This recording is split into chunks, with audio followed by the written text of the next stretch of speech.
குடும்பத்துக்கு மத்தியில் உள்ள பிரச்சனைகள் ஒரு ஆண்மகனை நிம்மதியற்றவனாக மாற்றி விடுகிறது.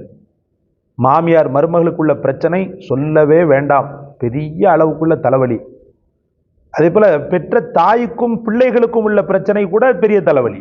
புரிதலே இருக்காது. எதுவும் இல்லைன்னா புரியாத மனைவி, அவளை புரியாத கணவன். இந்த பிரச்சனைக்கு மூலாதாரம் என்ன என்று பார்க்கும்போது ஒழுக்கமின்மைதான், தீன் இல்லாமைதான். வீட்டில் முறையான தொழுகையும் இபாதத்தும் குர்ஆனுடைய திலாவத்தும் இருக்கும்போது மலக்குகளுடைய அதிகமான வருகை, அதிலும் ரஹமத்தை தூக்கி வருகின்ற மலக்குகளுடைய வருகை மிக அதிகமாக இருக்கும்.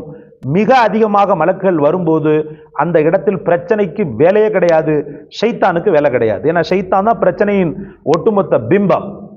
அந்த ஷைத்தான் உள்ள என்ட்ரி ஆகணும்னு சொன்னா மலக்குகள் இருக்கக்கூடாது.